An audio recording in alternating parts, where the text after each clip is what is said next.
Hello, and welcome to my review of Nex Machina, a top-down twin-stick shooter. It's pure adrenaline-pumping arcade perfection. Highly addictive and challenging, this game screams, come and have a go if you think you're hard enough, and I absolutely love it. Secret level unlocked. Secret level. Multiplier up.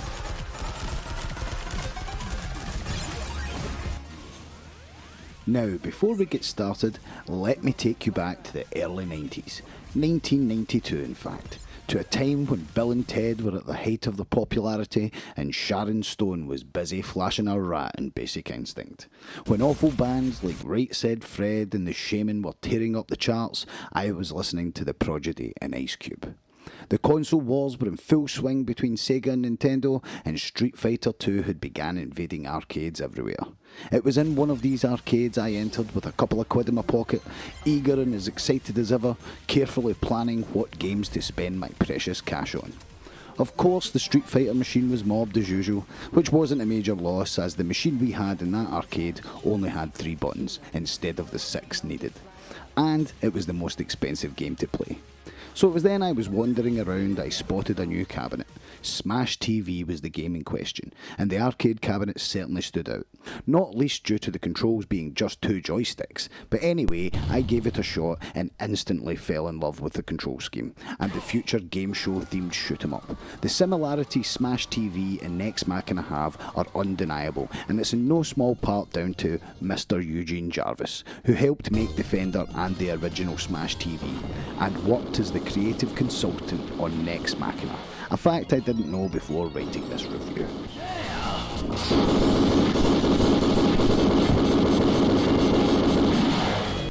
So, enough of the trip down memory lane. How does the twin-stick arcade shooter formula hold up in 2018? Well, the answer is incredibly well. First thing that hits you is the visuals, which are absolutely stunning. The game uses a greatly enhanced version of the engine that Housemarque used in Resogun, another great game in its own right, and the sheer amount of detail and action on screen at any one time is breathtaking, and can even be a bit overwhelming at times. The colours really pop, and there are plenty of vibrant neon lasers atop the cable punk world that the developers have labelled a darker take on the cyberpunk aesthetic. There are several different stages on offer, from forest and ice-riddled landscapes to cold futuristic complexes. The enemies are excellent, and there's a diverse selection of them all with various patterns and attacks to keep you on your toes.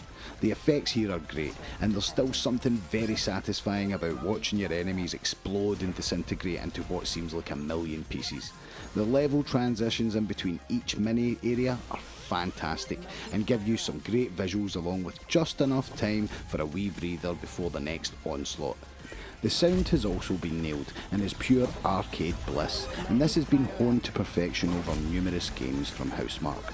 All the various effects, from the sound of your weapon to the chime of saving humans, are balanced just right and add immensely to the overall experience. The music also complements the action perfectly, pulsing away as you tear through the robotic hordes. I especially like the way the music ramps up for each boss fight, increasing the tension of each encounter dramatically.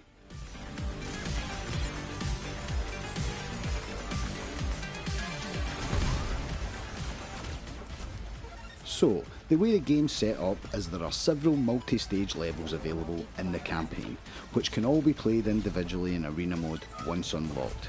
Now, each mini-zone has several humans for you to rescue, which are completely optional but essential if you want to be chasing that high score. Add into that the multiplier effect for collecting humans within a certain time frame, and it makes for a nice risk-reward mechanic. There are plenty of secrets to discover in the game, from hidden humans to secret levels which appear as mini arcade cabinets and are a joy to discover. This, along with various difficulty levels, really add to the replay factor. Now, far from great, I have played and completed many Housemarque titles, and Nex Machina is by far the hardest yet, and it's essential really to start in rookie mode and learn the game. But as you progress to experience difficulty and beyond, the enemies will gain new attacks and move even faster. So although hard at first, once you get into the rhythm of the game, you can feel yourself getting better and better, discovering more and more secrets as you go, and devising new strategies on how best to maximise your score. To help with this, there are some handy power-ups for you to collect, from increasing the power of your weapon to giving you a triple dash boost, which becomes essential in the later levels to get you out of tricky situations. And when you die, you drop one power-up, which can be recovered if you manage to get back to the spot you died previously. Now this can be punishing, especially in certain arenas and at the boss fights. But still, the feeling of accomplishment when you nail a level perfectly is immense and very, very addicting. There is a story to the game, it's brief and I won't spoil anything here, but it's very much secondary to the experience. It's unfortunate that Housemarque recently stated they won't be making any more games like this in the future due to a lack of demand, but I strongly urge you to give Nex Machina a try, as it's definitely a unique, fun and engaging game.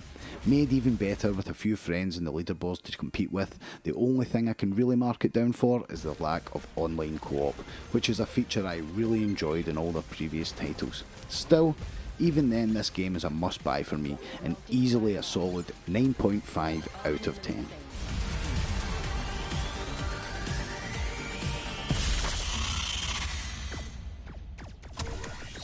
World complete.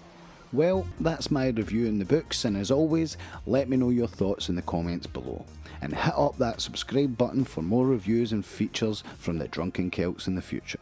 Thanks for watching, this is Baltic, signing off. Catch you!